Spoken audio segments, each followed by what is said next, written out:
Welcome to Black Women's Health Podcast. I'm Dr. Rahman, and today's topic is PMDD, which is premenstrual dysphoric disorder. That's a mouthful. But we have a lot to talk about. We want to talk about treatment options, including microdosing with psychedelic drugs. I have the esteemed pleasure of having a guest with me, Miss Tina Williams. Miss Williams is the author of the book, The Woman in the Basement, How to Live Your Best Life 75% of the Time. I think that needs explanation, Miss Williams. And then the subtitle is Menstrual Moods and Mushrooms. I'll tell you a little about Miss Williams. Miss Williams is a graduate of Texas A&M University. She is a veteran of the U.S. Army and has worked for many years as an information systems analyst before devoting herself to PMD awareness and advocacy, including promoting psychedelic research. Again, welcome. Thank you. Thank you so much for having me. Okay, so there's some vocabulary that we just need to be clear on. What is your understanding of PMS, premenstrual syndrome, and PMDD? That's a great question. And I think something that is very confusing kind of culturally in people that don't experience PMDD. For someone that experiences PMDD, I think the distinction is very clear. With PMS being something that most women of reproductive age have experienced in their lives, but it doesn't necessarily impact school or work or daily functioning. They're able to live their lives. Whereas with PMDD, it is a much more severe, debilitating condition that impacts daily life and makes it difficult to keep a job, a relationship, etc. I totally agree with that. As a gynecologist, what I hear women telling me are things like, I know my period is about to start when they're describing their PMS symptoms. Sometimes they will say, my breasts feel full, or they feel heavy or tender. I have some abdominal cramping. I feel bloated. And these are all relatively minor symptoms, meaning it doesn't incapacitate them. They're still able to go to school. They're still able to go to work, but they know there's a change. And these symptoms usually go away when they start having the menstrual cycle. And also usually there's cravings. A lot of times there's a craving for chocolate. We can think of PMDD as an extreme form of PMS, one that's debilitating, one that is associated with emotional symptoms, anxiety, depression. And so the question sometimes becomes, is it a problem for the gynecologist, or is it a problem for the psychiatrist? Because is this more of a mental disorder, or is it a physiologic disorder? Yes, that's really a great point. And I think that that's something that, people that have PMDD really struggle with this, because at first they may be referred to a gynecologist, and then they might be referred to the psychiatrist, and then they might be referred back to the gynecologist. So it's one of those of who is, or how does that work? And I think PMDD being something that really needs a team of people that would work together to develop a more well-rounded kind of treatment approach. Can you share what your symptoms were like? Yeah. So they definitely evolved over time. So I had undiagnosed PMDD for 20 years, which is it's really having it for that long caused a lot of it almost started exacerbating and escalating the longer that I had it, and the longer that it was untreated. So, starting from my first period, right? Like my teenage years were very disrupted. A lot of mood swings, a lot of anger, a lot of rage. I dropped out of high school very young. I struggled to be in an environment with other people during that time. And so, going to school was like torture to me because I just, the anxiety, the depression, and you can imagine that playing out in a high school. And so that was a big part of it. And then I think going forward, like that really just kind of escalated. My time in the military, I got through it. It was very challenging, very difficult, but I got through it kind of during those years. But by the time I was in my early 30s, it had really gotten to the point where like I was having consistent suicidal ideation during that window before my period. And I was starting to plan out how to do it. Mm. And that was the point when I started seeking help. I didn't know what was happening. I didn't know PMDD existed at all at that point. But I was like, okay, something's wrong. And I started researching and like. So can I ask you this? Mhm. At this point in your life, did you think I have PMS? No. I've never thought I've, I mean, PMS, sure. But I guess I never really associated my symptoms to my menstrual cycle Okay. until I look until I realized that PMDD was a thing. Okay. Did you have any other gynecologic symptoms associated with periods like severe cramps, what we call dysmenorrhea? No. Okay. There was not a lot of physical symptoms at all. So Okay. even with bloating or breast tenderness, yes, but it wasn't anything that really caught my attention because it didn't cause me any real problems. Okay. So I'm hearing you say most of your concerns are anxiety, depression.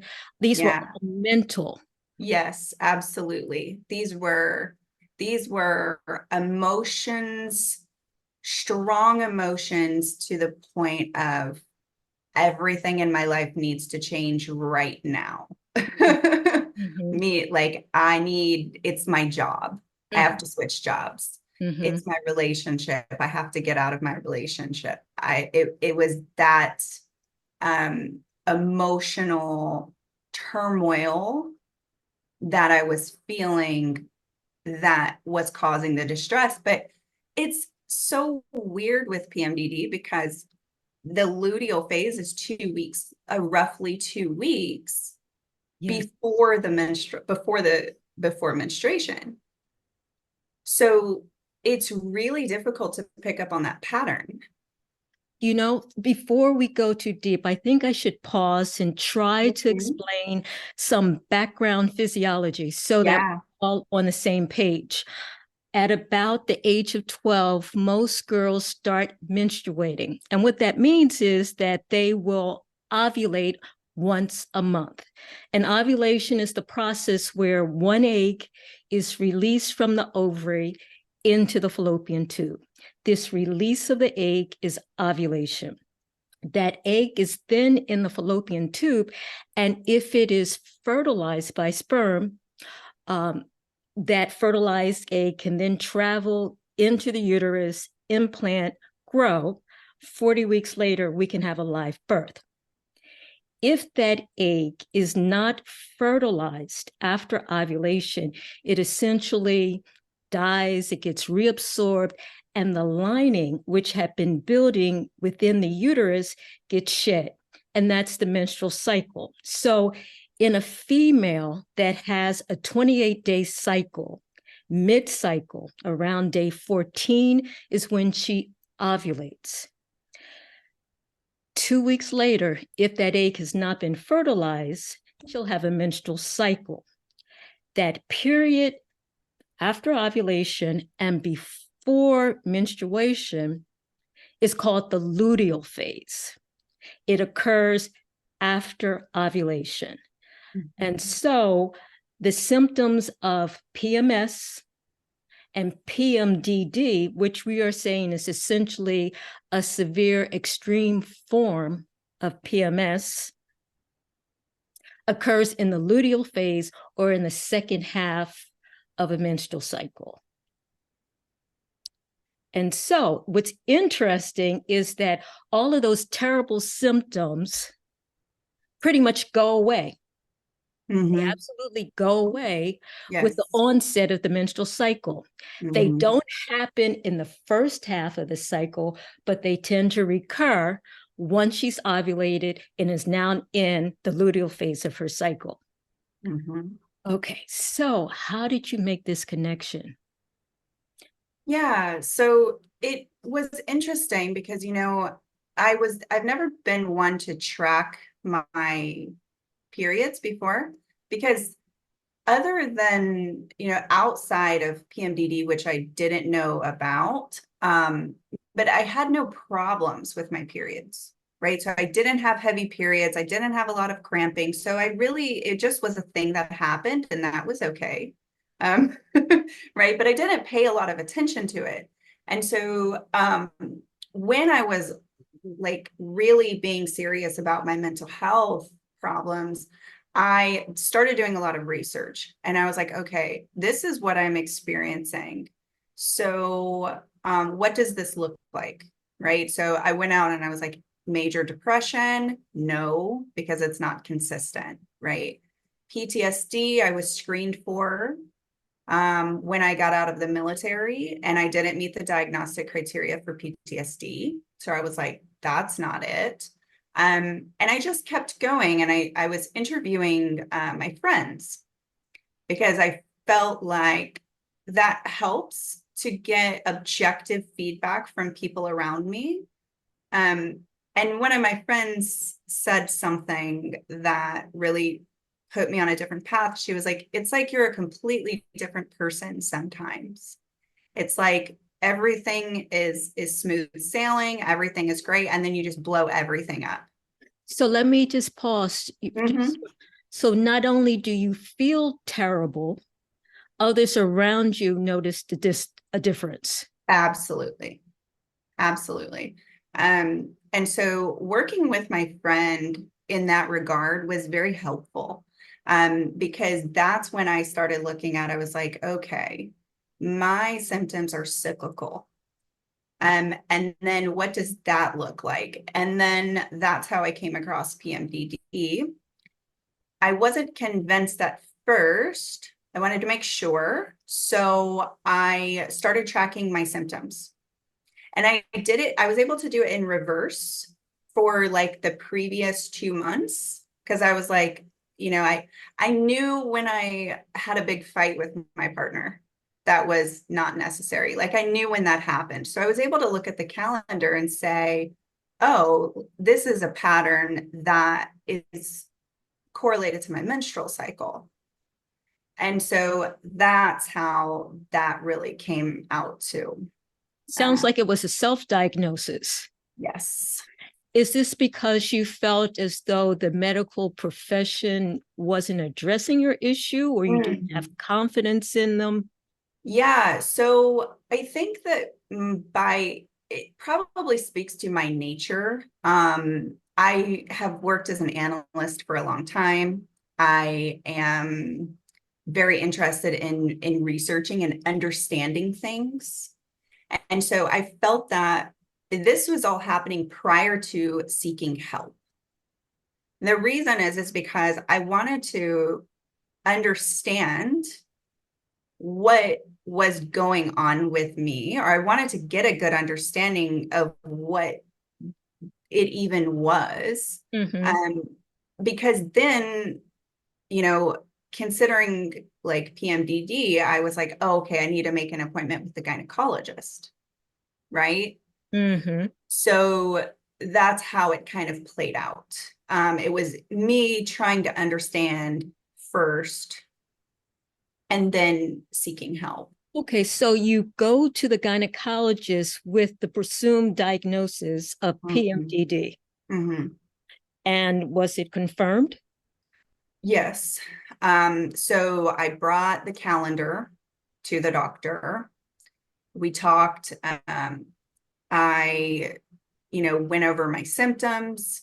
And so he confirmed the diagnosis, um, which is, you know, this is an interesting piece in medical care with mental health. The only way to diagnose anything is through subjective reports, right? It's through self-reporting. So it's, going to the gynecologist to get a test for PMDD, like that doesn't exist, right? So it's a tricky thing with that alone, because it can only be diagnosed through that method. So you're saying, depending on how you relate your symptoms, you could affect your diagnosis. Yes, that is absolutely, I mean, and that is the case in all mental health conditions. Yeah, and I would agree with that. I would just say it is then the job of the doctor to then ask the probing questions Yes, to help differentiate, to rule out other possibilities. But back to absolutely. this encounter, what was offered to you? Now you have the diagnosis of PMDD. What was Mhm. offered as treatment by the gynecologist?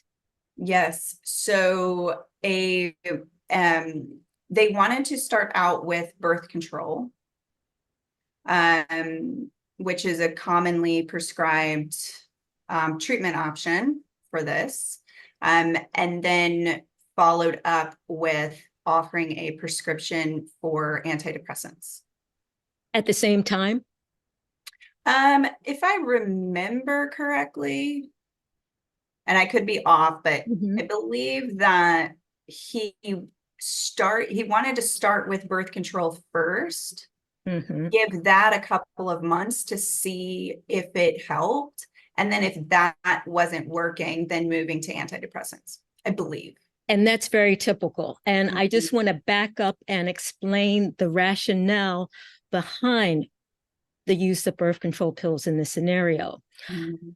If, as we've described before, this happens after ovulation, anything that you can do that prevents ovulation should prevent the symptoms. And we know that birth control pills work by preventing ovulation. So if you give her the birth control pills, she doesn't ovulate, she shouldn't have these symptoms associated with that second half of the cycle. Mhm. And that's usually you're right, that's usually the first go-to medication. And I find that women usually have a lot of mixed feelings about birth control pills, Mhm. um, Mhm. saying that it's not natural. And it's Mhm. true. It isn't natural. It's hormonal manipulation. And the Mhm. reason for it is what we've just described. Mhm. And if that doesn't work, sometimes it's the antidepressants, usually SSRIs, uh, and either you're taking it every day or you're taking it during those 2 weeks of your luteal phase to prevent your symptoms. Mhm.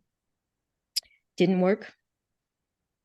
So I will say that there was some symptom alleviation, in particular in the beginning. But what I noticed was that the efficacy decreased over time. And it also didn't prevent, it wasn't doing enough, right? So there was some improvement, but it wasn't a long-term fix. Um, so And at this point, are you taking birth control pills and antidepressants? no, so this is on just I think it was Yaz birth control, I believe is the one they typically Mhm. prescribe for that. So I did try that for a period of time, but not, and I do share those feelings about birth control not being, a natural thing. And so I think from a personal perspective, that also kind of played into that of me not wanting to use birth control long term, you know? So, I won't get into the birth control debate. It is a personal choice, yeah, and it's not natural. It's not holistic, and you really have to weigh the pros versus the mhm, cons of the medication, and that depends on your own personal situation, right, age, health condition, all those other things play right, a factor. absolutely. So you said no to birth control pills. What about the antidepressants? So antidepressants, I took an antidepressant when I was younger, actually to quit smoking. So it was completely unrelated. Or I think Wellbutrin. Wellbutrin, right. Now, that's Yes. not an SSRI, but it is Okay. an antidepressant. Okay. So I had some experience with that in my teen, like not teen, but 20s maybe. And my reaction to it was not good. Mm, I had a really rough reaction to it. And so I had to stop it almost immediately. And so with that experience, and I know, that all antidepressants, like they're different, but with that experience, I felt very uncomfortable at that stage in my life yeah. because my symptoms they were so severe. By that point, I was like, I'm really actually contemplating suicide. Mm, And I felt at that point that SSRIs were a very risky option for me okay. in that state. Okay. And so I did not pursue, so I've never pursued SSRIs for PMDD. Um, Were you seeing a psychiatrist or a therapist at this point? no, Okay. only my gynecologist. Got you. Um, Okay. So, what happens next?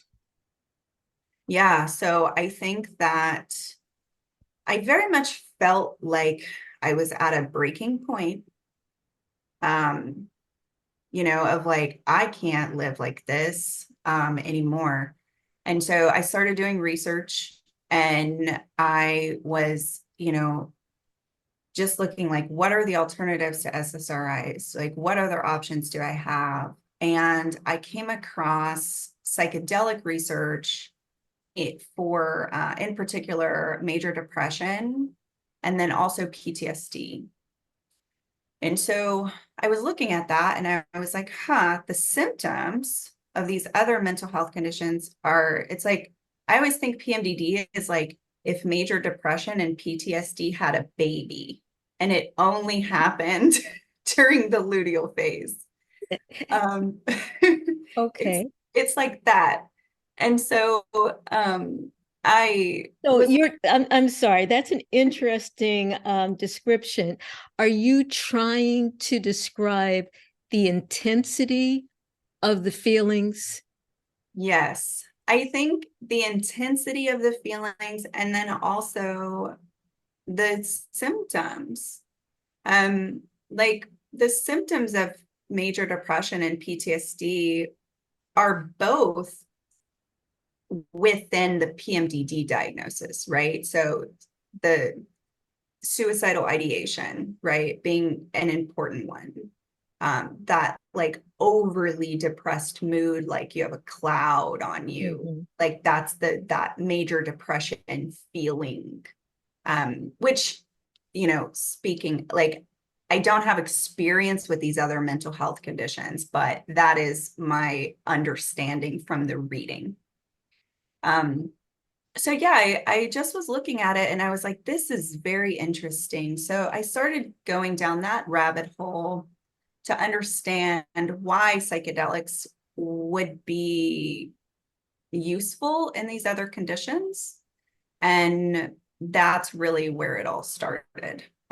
For me, looking into microdosing for PMDD. Well, how did you go about doing that? And how did you figure out what's a microdose? Yeah, so I was not good at it at first. Um, so it was, I do have a good friend in my life who has had experience with it in the past with bigger doses and various different ones. So that was very helpful because I had someone to like confide in, and that had firsthand experience, that was able to explain it to me, explain what the experiences were like, explain, possibly how it may be helpful for these different conditions. Um, and so, yeah, and as far as like how to do it, I think I was very, I did a lot of reading. There's a lot of information out there online for different protocols and different things like that. So it was very much like a self-experiment, essentially. And I do want to emphasize that what we're sharing today is just informational. Yeah. Neither myself or the guest is recommending that anyone do this without serious consideration and consultation Yeah. with their health provider. Yes. There can Yes. be negative consequences if you are not aware and prepared. Yes, absolutely. That's a great way to put it. So, interesting. Do you remember your first experience with microdosing and the effect in terms of now we know that this can happen over days when we're talking about the PMDD. So, Mhm. when you did it, how soon did you see a response? Did it last the entire time? Did you have to change the dosage? How were things for you? Yeah, so it was a bit of a chaotic process, but I don't say chaotic in a negative way. More of, you know, starting out taking very small doses, there wasn't a noticeable effect in like, you're not having visions, and you're not seeing different colors and geometry or anything like that, but No hallucinations. no hallucination. So we're Does it talking, feel like you've had two glasses of wine? yeah, it's similar to that, but I would say that it's more similar to cannabis. Mm, A little bit more similar to cannabis, with a distinction that cannabis can sometimes feel a little cloudy mentally, like a little cloudy, whereas psychedelics tend to increase focus. So it's the opposite in that regard, but the kind of feeling of cannabis is similar there. Now, I want to add that in this context, we're really talking about microdosing, where the effects are very subtle. So in people that use that microdose, they will go to work. They like, you carry on with your normal everyday activities that was because it my is next question. sub-perceptual. you're able to function, you're able to Yes, go to yes, work, right, you're right. able to drive a car. Yes, absolutely. This is a very subperceptual dose. If Now, this is kind of the thing with microdosing. Once the protocol is dialed in, and I think that's a key point, because while first experimenting, it's difficult to understand, okay, what is the dose that is going to work for me, Mm-hmm. while maintaining that subperceptual effect, if that makes sense. So I guess we should say that when we're talking about the standard dose is the dose that's hallucinogenic. yes, yes, And so when we're saying microdose, it's my right, understanding that we're talking about somewhere like 1/10 of exactly. a standard dose. Right, right. Um, and so the other thing in that regard is that, for women with PMDD, it tends to be even smaller of a dose than that. So even smaller, because let me see how to explain this, but it feels as if there's a little bit of sensitivity in women with PMDD, typically speaking. So like maybe where um, a little increased sensitivity to things like wine or to cannabis, right? So in those regards, like even smaller of a dose than what would typically be considered a microdose, if that makes sense. Yeah, so this is a question that I don't know if you can answer or if you Mhm. had. So the dose, it's a microdose. The physical effects are minimal. Right. There's no hallucinations. Then how Mhm. can it have such a dramatic effect on the PMDD? Yes. So I would say that it's not like the visual experiences are one thing, and that's typically what people think about when psychedelics come up. It's like, oh, it's visual, right? But psychedelics also, it has a lot to do with emotion. And so for me, I felt like I was better able to process emotions that were coming up during that time, where I was able to be almost like, if you think about being in a meditative state, Mhm. like, you're just very kind of zen and very grounded. And so it's a feeling like that. Um, that is the part that really was helpful to me, because it's like those emotions were still coming up, right? Those emotions were Mm. still there, but I was better able to process them. So that's interesting. I'm hearing you say that you might still get angry with your boyfriend, Right. but with the microdosing, you can almost step back Yes. and not just go off and lose Right. control. Right. Absolutely. And I think that, So, uh, are you still feeling some depression? Are you still feeling some anger? It's just not affecting you in the same way.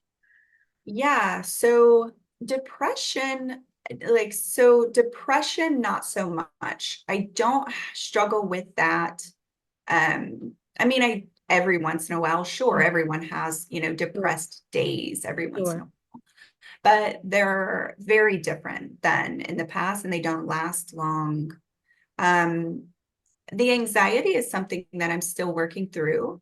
So Mm-hmm. that's my current kind of journey is okay, I know I have a little bit of social anxiety. I'm at a point where it's like, okay, I do want to start making friends. I do want to start dating again, right? So I'm just at that place where it's like, Mhm. okay, it's time for me to, go into the world a little bit more and work through Yes. that anxious tendency. Um, so yeah, I think it's very much a matter of like that mindfulness, to be able to have those really heavy emotions, but not react to them in a way Yeah. that Yes. disrupts all of Right. life. It sounds as though you're in better control of Right, your right, emotional state. right. And is once enough during a luteal phase, or do you have to repeat this? And how often, if you? Yeah.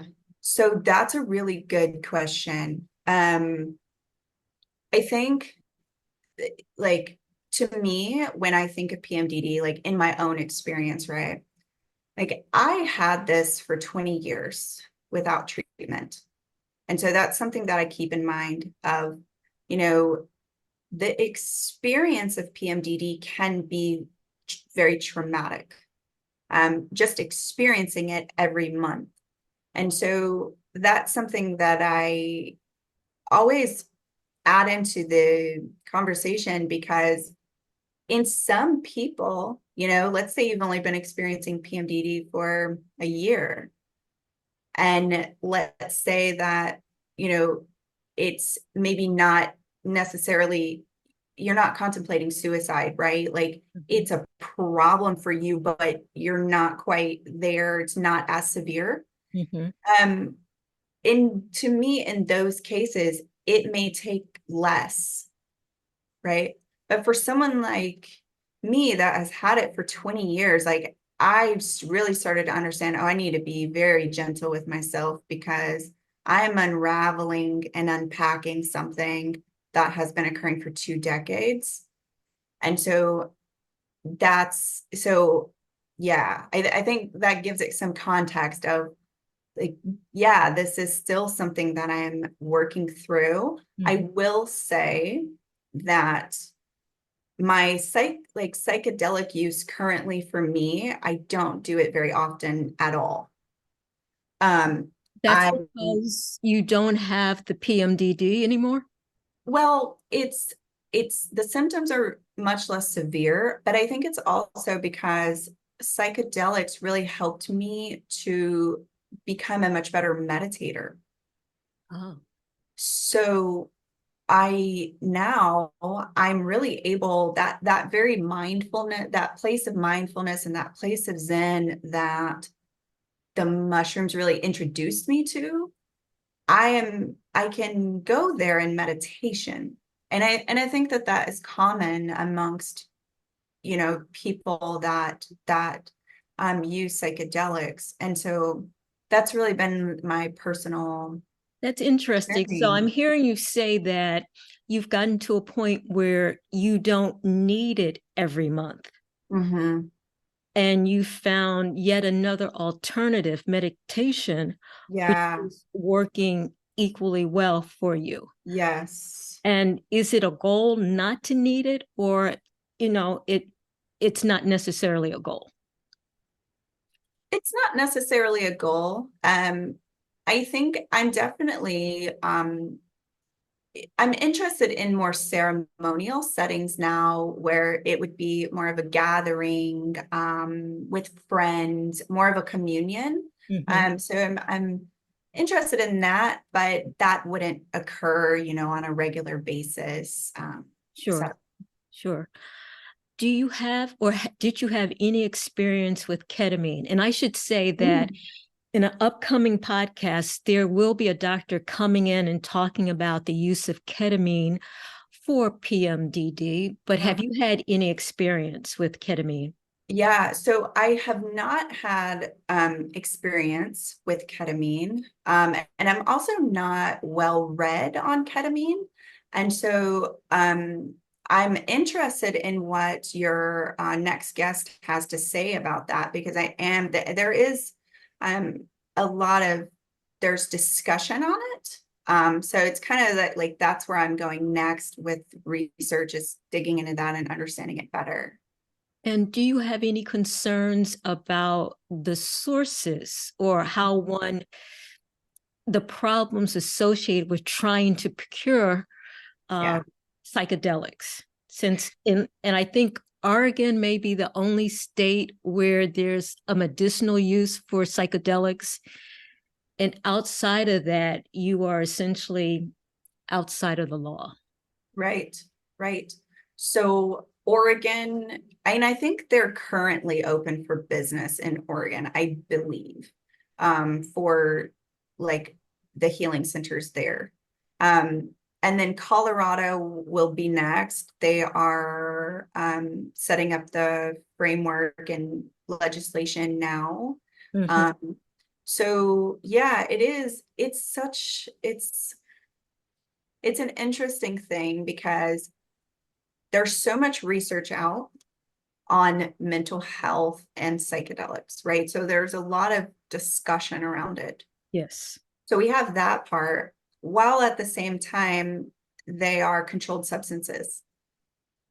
So then we know, I mean, that what happens with that, right? So then you have people that are trying to research their conditions. They want to get better. They, you know, the treatments that they're using might not work. They are, especially in a place where people are contemplating suicide, right? You're going to eat a mushroom before you do that. Um, so that's part of the problem that we have right now, is around like safety. How That's does that work, right? And the risks involved, both sides of the risk, for people that are struggling with mental health that aren't finding treatments that work. That's a risk, and are at risk for suicide, right? yeah. And then you have the other risk where it's like, okay, this might help me, but it's illegal. Mhm. And it's completely different than anything I've ever, it's not, it's very different. So you have kind of this, yeah. It's a dynamic landscape, and there are a lot of Yes. changes. There's a lot of interest. What Right. does your advocacy work look like? And do you have any suggestions or recommendations for reliable sources that people could go to for information? Yeah. Yeah. So just recently we started the Dysphoric Project, which is a nonprofit focused on advocating for psychedelic research and premenstrual conditions. So we do have a collection of case studies. So that's one of the things that I work on, is interviewing women with PMDD that have experience with this, and what were their experiences like. And do they have any, especially if they're having, negative experiences as well. So, what does this look like? And so getting all of that documented. We have some harm reduction guides as well. That's very critical in work such as this. So at this point, like, do have some things that are out there.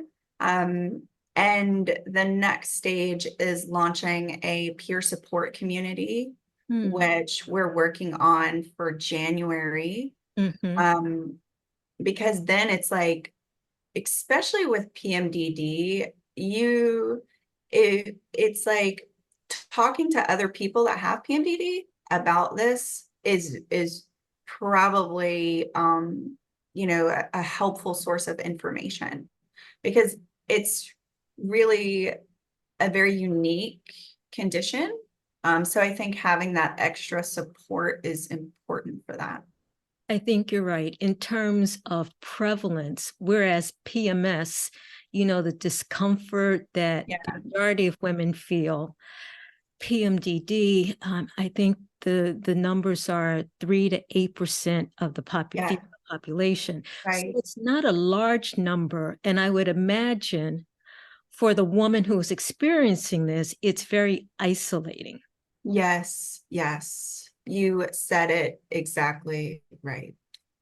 It's 100% isolating. And yeah, you feel like no one understands the severity of or like the intensity of it.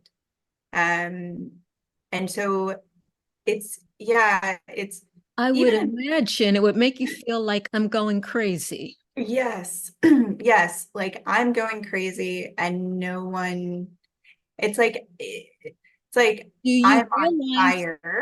do you realize that you are reacting out of proportion to the circumstance, or in that moment, not necessarily? Mm, I don't think so because it's like the thought, or for me anyway, the Yes. thoughts that would come in, the thoughts and the emotions that would come to me during that time were so heavy that it, I didn't feel that I was reacting out of like, my reaction was really you know, it, so it wasn't that it was out of proportion, from like an intensity standpoint, but I do feel like I needed to redirect the processing of it. So like, instead of yelling at my partner, right, I needed to understand why that particular thing was so triggering to me, right? Or why this thought, Mhm. why I was having these thoughts. So it was, instead of reacting externally, reacting internally in a way to Yes. understand what that was. How did Um, it affect work or home life, children? Could your children tell? oh yeah. Oh yeah. I think that my relationship to them has changed Mm, quite dramatically. And I think in a very like positive way, because that being more mindful and being more you know, grounded, that really is contagious, mhm, right? mhm, So yeah, so it's like when I'm around them and when I'm having conversations with them, it's a much more like things flow much easier. There's not a lot of like conflict, or I'm not yelling at my daughter because she didn't make her bed, mhm, or something simple. Like, mhm, I'm not doing like, things don't bother me the way that they used to, mhm. in that regard. So yeah, it's been very helpful for that. So I need to thank you for opening up your life and your experiences. And at this point, is there, looking back on all you've been through, because it was years before you had your Mhm. diagnosis, Right. is there something that you wish had happened sooner, or something that you Mhm. had done earlier, or any advice that you could give to a woman who might feel as though she's in a similar situation? Yeah. So I think that looking back, I should have um, looked at my experience, right? I should have been more mindful of that, of um, like these experiences are really disrupting my life, and seeking help sooner. I think because and like I said, it's like things really escalated for me with untreated PMDD. So I think getting treatment as soon as, even if you think it might be a problem, seeking therapy, especially. I was just telling my daughter the other day, she's in college, I said, we need to get you in therapy, just because everybody needs a therapist. And so I really changed my mindset on that. of like, oh, everyone needs a therapist. It's like a primary care doctor. It Mm. doesn't matter if you have mental health conditions or not. We all This is have the issues. Yes, process. yes, yeah. Yeah. Thank you again. Tell us about Yeah. your book or anything else that you would like us to be aware of in terms of the work that you're doing. Yeah. So I think the Woman in the Basement, that was my first book. It's very like self-development as it relates to PMDD with a little bit of microdosing.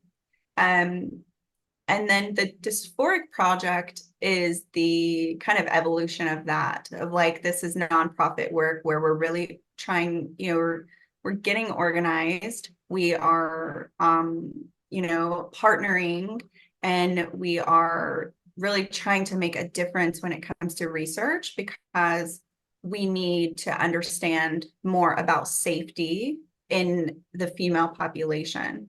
And we don't have that it doesn't exist in psychedelic research yet. So it's very much about moving the ball forward there. Very good. I said I was going to ask you to explain the title, Woman in the Oh, Basement, yeah. How to Live Your Best Life 75% of the Time. What does that mean?